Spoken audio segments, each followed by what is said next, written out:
right? I mean, that's why she's picked up so much, because the early damage potential is very threatening. So the fact that you have a Valentina now is actually going to put you up to par with that, not to mention just having Terrify and her kid as well, kind of helping around the kind of early skirmishes that will happen here. And you have to respect her damage as well. So this is a lot better. Like, I like the Valentina a lot better than the Faramis. I know Faramis, you know, some people be like, well, you can build them in a certain way, pick up a certain emblem, and you can have great damage on a Faramis. Yeah, you could, but, you know, this I like this better because it also goes back to what they did yesterday in one of their quickest games, 12 minutes. And just like we saw in the previous game, it was a very quick game from RRQ Hoshi. So I feel like the pieces here to this puzzle for the Burmese Ghouls is exactly what they need. So jumping into the game at Land of Dawn, game number 2 here. We're still on your screens. There it is. I was going to say, we are going to be jumping in too. So game 2 already. Early action as well. But yeah, anything standing out of the ordinary here for you, Kim? Well, yeah, the emblems, nothing too out of the ordinary here, I would say. The spells, though, you got the Purify from the Brutal. Again, that's going to be crucial, too, especially since RRQ has all of these setups, right? You got the Minoan's Rage from... Minoan's Fury, rather, from Brusco. You also got Bananas, I Am Offended. Not to mention the Blazing Duet, too, from the Claude. It's not going to be easy for Stitch, though, but I think if they go the route here of being aggressive early on, which is kind of what they're doing right now here up against RRQ Hoshi. Oh, yeah, already. Saksa going to take some damage, but again... These are, you know, very tanky heroes that don't have a ton of damage right now, so no one going to go down. Still a lot of CC potential, though. Brusco should be fine as well. And one thing that's great about the Minotaur, especially later on when he kind of rushes that Flask of the Oasis, it is tough to deal with, but hold on. Brusco could be the one in trouble as he's going to go down to first blood. Now Arad in trouble as well. 2 kills now for Burmese Ghouls. Exactly what they need here in game 2, Kim. Yeah, level 4-2 going to be attained here by the Valentina in just a bit. I like how they picked this up too compared to the Aurora that you kind of mentioned, which is also still good. But the Valentina can scale up really well, care of her passive, right? Like she can scale up to level 4 right before a major objective like the Turtle, which is really good, right? You need all of these great ultimates to pick up. Right now, it's all up to Nico whether you want to pick up that Minotaur's ultimate or whether even if you want to go for Octa's ultimate here would be great. Burmese School started out real strong. Now they're looking to take in this first Turtle game, and so far RRQ after that those first 2 pickoffs, actually, they're kind of having a hard time here. They knew he was there. Brusco once again going to be the focus. They forget the Turtle for now. They want to get the kills here. The pull comes through. Arad could be in trouble, but look at the response. Now Blink has to get out of there. He's the one to fall from Octa. Now still going to be fighting it out for more. Arad the one to fall, still bloodied here. 1 HP. Banana trying to get away, but it's Nico that falls. It's a double for Saksa. But RRQ gets on the board. But now they still might try to stop Burmese Ghouls from getting this Turtle if they can. Brusco not having that level 4 just yet. Take a look at the replay. They might be able to just get that Turtle. Keep an eye on that. It looks like they do, but this was a great play here from both teams. I mean, a lot of response back and forth, but yeah, the Turtle is taken here by Burmese Ghouls. Yeah, I like the clap back there of RRQ. They kind of like, okay, you know what? Burmese Ghouls is going full aggressive. They actually went in for the full aggression too. Brusco actually flickered out there. Cool. What's really hard here too for the side of Burmese Ghouls is like the tanky front line. Like we're starting to see the damage coming out from the Nana, which we'll see even more later on. Like 2 kills already for Octa here, which is kind of something that Burmese Ghouls have to watch out for, especially in these clashes. Even here on the top side, we have to check the laning phase here of Stitch and Skylar. And so far, Skylar has been doing well up against this Bruno. As compared to earlier, like a lot of poke here coming out from both of our marksmen. Yeah, he's got to be careful here, though. I saw Saksa rolling in. Still hungry for it, though. They should be able to protect him. Good rotation and response from RQ. Right now, also, the fact that I don't know if they still want to put the pressure here, but like you mentioned, Octa having those 2 kills early on will help him scale up pretty well. He does just have that magic penetration for currently the arcane boots, but he'll still be working around building up. And it looks like Burmese Ghouls still wants to put the pressure here on the top side. Arad going to spot Blink out, trying to get a little bit of extra gold here for Stitch, but ultimately resulting in nothing for now. Yeah, you see how Burmese schools also position themselves over on the top side, right? Kind of anticipating that RRQ Hoshi might actually create some pressure here up against Stitch. As long as he's fine, right? As long as he's able to get in his first two items, that should be good. Which is actually pretty much what the Burmese schools has been doing so far here. 4 minutes in, they've been taking all of the turtles, and not to mention, like I want to point out that Saksa has been getting all of the kills too, which is really good for a Baksha here in the early game. If you think about it, it's not easy, right? To have this Baksha, you got the Nana.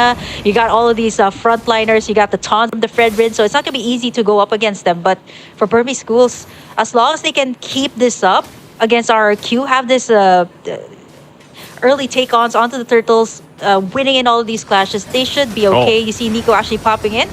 Wow. With the Nana, but it's going to be Iran actually stealing it away. Yeah. And Delar still wants more, though. He's the one to flicker her in. Now has to continue the fight. Nico jumps in as well, trying to find him back, but on the run, Appraiser's Wrath comes down. Octa flickers in. Delar somehow still alive, but Banana goes in and gets the kill. Still going to be looking for more. They find Blink as well. RRQ able to find 2 kills. When really, I mean, Burmese Ghouls, they didn't have to go for that. Yeah, for the side of Burmese schools, I think RRQ and Hoshi knew that they're going to be aggressive. They kind of answered out to their aggression. Stitch in trouble here. Man, it's not easy. You got all these 3 heroes to add up to the burst that they have. And now, RRQ Hoshi right now, a little bit aggressive, going to the jungle side of the Burmese schools. Yeah. Okay, Nico not going to be able to connect on his own I'm offended, but Brusco now taking the brunt of the damage. Still, will he be able to get away? He doesn't as Blink gets the kill. So still a lot of back and forth here from both teams. Kim, economically though, it's pretty much even with all the action here, and now it's the 5-5 even across the board. Yeah, if the economy is kind of equal, what you kind of take a look at is, do they have the map control?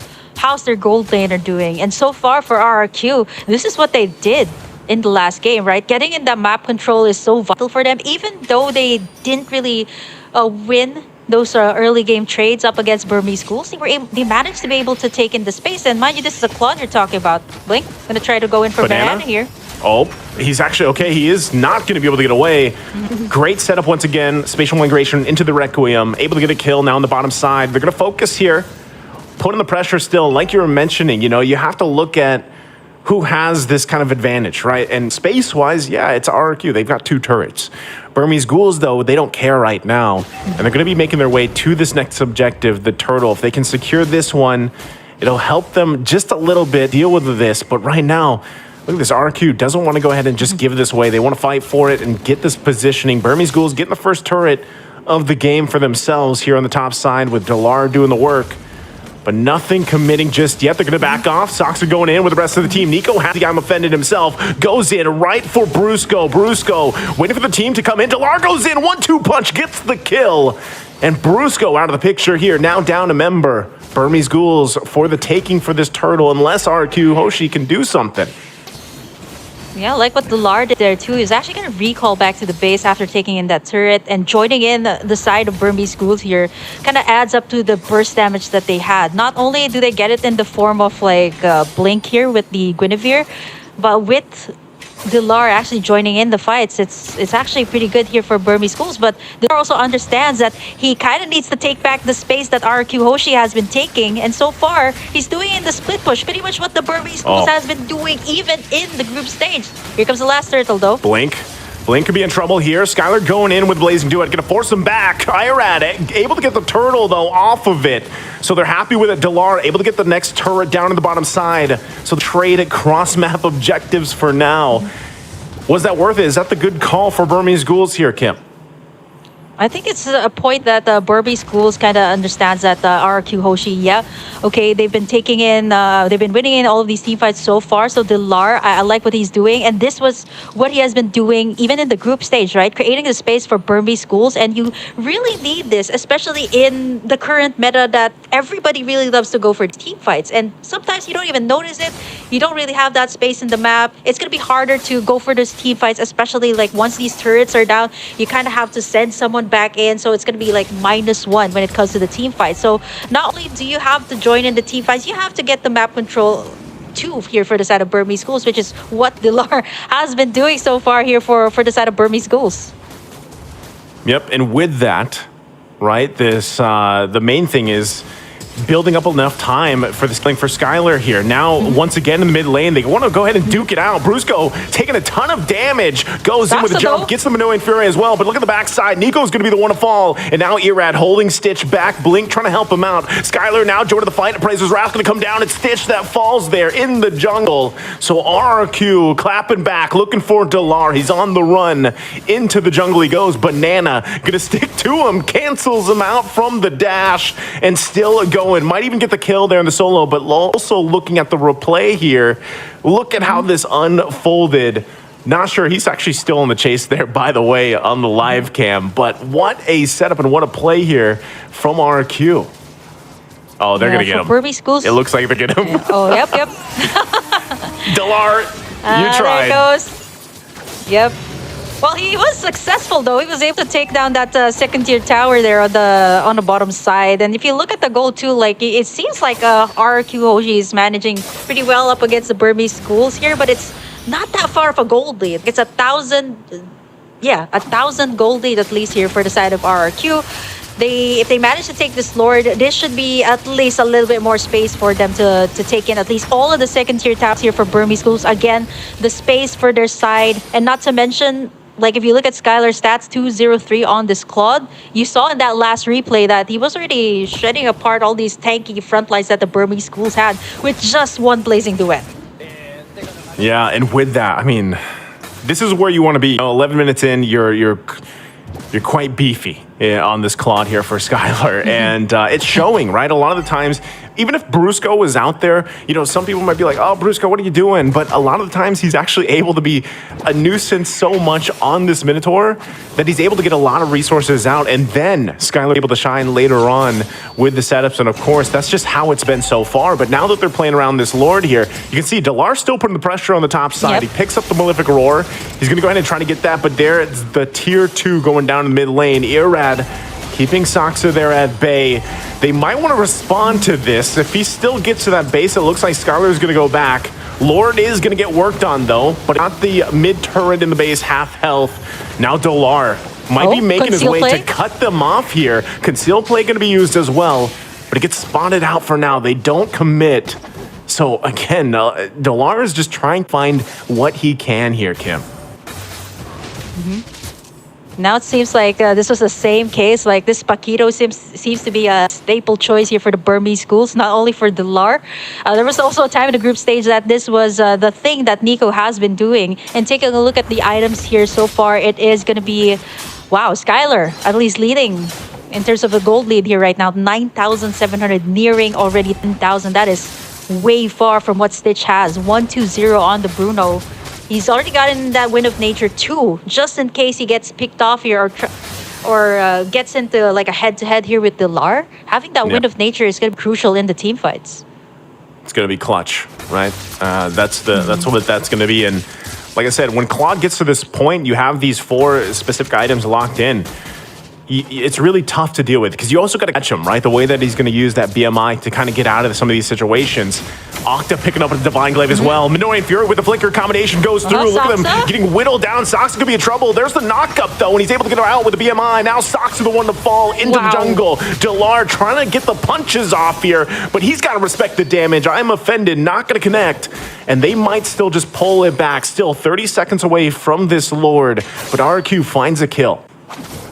Yeah, the swing of the gold too from 38k for the side of RRQ. Then it swooped all the way up to like a 4,000 gold lead right now, just with that one shutdown onto Soxa, which is exactly why RRQ was willing to commit that clash. Like Soxa was right in the middle, Skylar having that insane amount of burst, plus Octa too. So it's not going to be easy for a Baksha to just roll in when you have the Molina onto him.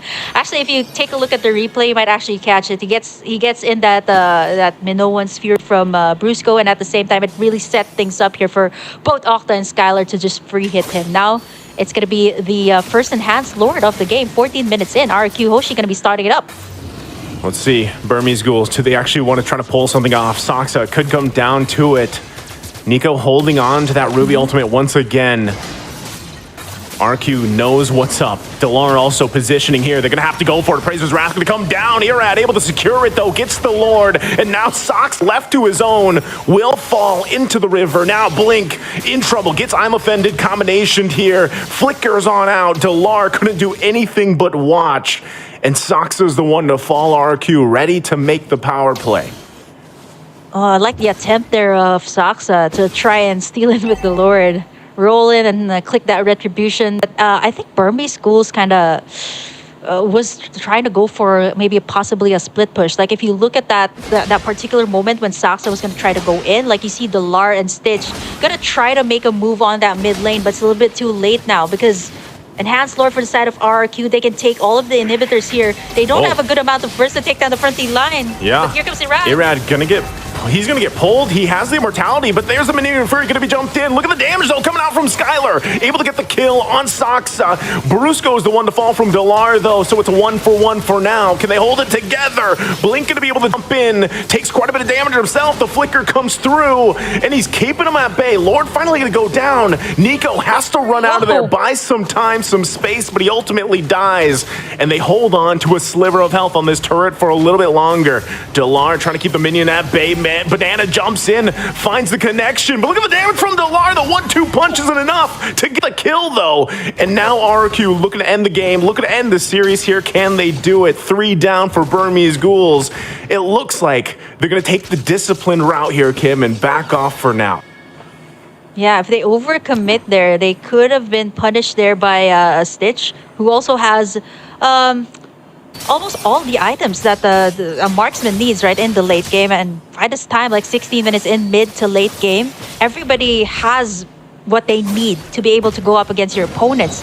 But what RRQ Hoshi has here, as compared to Burmese Schools, is the burst damage. You've seen it in the Nana. That was like 2 hits onto Saxa. Yeah. He also has the Athena's shield there. So even that wasn't able to counter it out. And not to mention, I just noticed his emblem here right now. That additional burn that you get when you pop in your skills from that emblem from Okta. So kind of really hard for the tanky frontline here of Burmese Schools. They're going to have to rely on Stitch here and even Blink. Then again, same case from what they had in game number 1.